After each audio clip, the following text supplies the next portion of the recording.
जब निशिकांत ने उन्हें अपने कॉलेज में ऑडिटोरियम के निर्माण के लिए अनुमानित बजट दिखाया तो यशवंत सोच में पड़ गए। यशवंत का कहना है कि उनके पास पैसे नहीं हैं क्योंकि उनके कॉलेज के खिलाफ ईशा की रिपोर्ट और यहाँ तक कि मानहानि के कारण उन्हें भारी नुकसान हुआ है।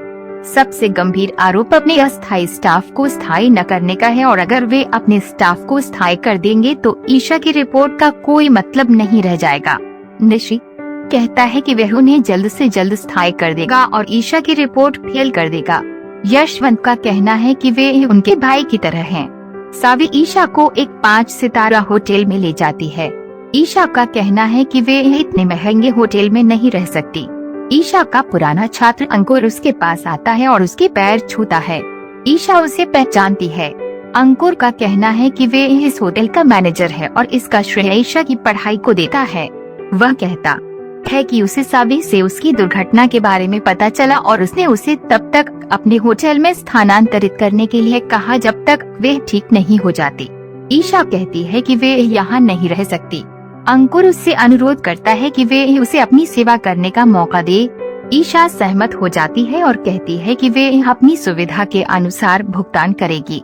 अंकुर सहमत हो जाता है और अपने स्टाफ से ईशा को एक कमरा दिखाने और उसकी अच्छी देखभाल करने के लिए कहता है क्योंकि वह उसकी शिक्षिका है। ईशा एक कमरे में शिफ्ट हो जाती है। सावी उसे तनावग्रस्त होने के लिए डांटती है और उसे कॉफी परोसती है। ईशा उसे फिर से अपनी कक्षाओं में भाग लेने का सुझाव देती है। सावी कहती है कि वह अपने शिक्षक की देखभाल करना चाहती है ताकि उसे कॉलेज में प्रवेश दिलाने के लिए बहुत अधिक प्रयास करना पड़े। ईशा कहती है कि क्या वह अपना प्रयास बर्बाद करना चाहती है और उसे अपनी कक्षाओं में भाग लेने के लिए कहती है। सावी सहमत है। शिखा सावी को फोन करती है और ईशा के बारे में पूछती है। सावी का कहना है कि ईशा अब ठीक है और ठीक हो रही है। शिखा पूछती है कि क्या वे ईशा से बात कर सकती है।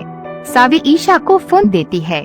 शिखा ईशा को बधाई देती है और कहती है कि अस्मिता से उसके बारे में इतना कुछ जानने के बाद पहली बार उससे बात करके उसे खुशी महसूस हो रही है। अस्मिता आगे बोलती है और कहती है कि वे उसे घर लाना चाहते थे, लेकिन ईशा कहती है कि वे जानती है कि वे भोसले के घर में सुरेखा की अनुमति के बिना कुछ नहीं कर सकते। अस्मिता कहती है कि सुरेखा उसे घर लाना चाहती थी, लेकिन ईशा ने मना कर दिया और कहा कि अगर ईशा वहां आएगी तो वह घर छोड़ देगा। ईशा उदास महसूस करती है। सावी ने कॉल काट दिया। दुर्वा कॉलेज लौटती है और आयुष से मिलती है। आयुष खुशी से उसे गले लगाता है और कहता है कि भगवान का शुक्रवार है कि वह आ गई, वरना वो बोरियत महसूस कर रहा था। दुर्वा का कहना है कि उसने एक और सबसे अच्छा दोस्त बना लिया होगा। आयुष कहता है कि वे उसकी सबसे अच्छी दोस्त है और पूछता है कि उसकी अगली योजना क्या है। दुर्वा कहती है कि वे सावी से बदला लेना चाहती है और पूछती है कि वे कहाँ है। सावी पास से गुजरती है। दुर्वा छात्रों को इकट्ठा करती है और कहती है कि आपराधिक परिवार वाले कुछ छात्र खुलेआम घूमते हैं। पूछते हैं कि क्या वे जानते हैं कि ईशा के हमले में कौन शामिल था।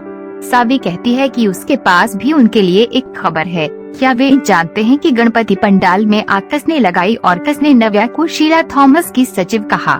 यह सुनकर दुर्वा और आयुष तनाव में आ जाते हैं। सावी ने उन्हें चेतावनी दी कि वे अभी अभी निलंबन के बाद लौटे हैं और उन्हें चेतावनी दी कि वे अपनी पढ़ाई पर ध्यान केंद्रित करें और अगर वे इस कॉलेज में बने रहना चाहते हैं तो साजिश करना बंद करें। सावी कक्षा में जाती है। शुक्ला छात्रों को लड्डू खिलाते हैं। सावी कारण पूछती है। शुक्ला को स्थायी मिल गया और उसने ईशा को अपनी तरफ से धन्यवाद देने के लिए कहा क्योंकि ईशा ने उसे स्थायी होने के फायदे बताए और उसके लिए शिक्षा विभाग बुलाया। दुर्वा का कहना है कि वे उनके लिए काम करता है और इसके बजाय उस महिला की प्रशंसा कर रहा है। ईशान अंदर आता है और पूछता है कि क्या हो रहा है। सावी बड़ों का अनादर करने के लिए उसका विरोध करती है। ईशान सावी को चेतावनी देता है कि वे उसके सामने उस महिला का नाम न लें। सावी पूछती है कि क्यों नहीं देखना चाहिए।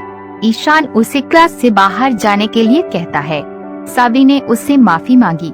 ईशान अड़ जाता है और कहता है कि अगर सही इसमें शामिल होगी तो वह नहीं लेगा। छात्रों ने सावी से बाहर जाने का अनुरोध किया, अन्यथा उन्हें नुकसान होगा। सावी ईशान के फैसले को स्वीकार करती है और बाहर खड़ी रहती है। ईशान व्याख्यान देना शुरू करता है और सावी को देखकर पूछता है कि क्या वह अभी तक नहीं गई। सावी का कहना है कि उसने उसे क्लास से बाहर जाने के लिए कहा, लेकिन कान और आंखें बंद करने के लिए नहीं कहा। ईशान ने गुस्से में क्लास जारी रखी। सुरेखा शिखा और अस्मिता से कल ईशान के जन्मदिन के लिए सर्वोत्तम व्यवस्था करने के लिए कहती है। शिखा पूछती है कि क्या वे ईशान के जन्मदिन के लिए ईशा को आमंत्रित कर सकते हैं। सुरेखा गुस्सा हो जाती है और उन्हें डांटती है। फिर वे ईशा को फोन करती है और पूछती है कि वे कैसी है। ईशा कहती है कि जब उसने उसे फोन किया तो वह बिल्कुल ठीक है। सुरेखा उससे पूछती है कि क्या उसे याद है कि कल क्या होगा। ईशा कहती है कि उन्हें अपने बेटे का जन्मदिन याद है। सुरेखा उसे ताना देती है कि उसे इस उम्र में अपने पति और बेटे के बिना अकेले रहना होगा और उसे अपमानित करना जारी रखती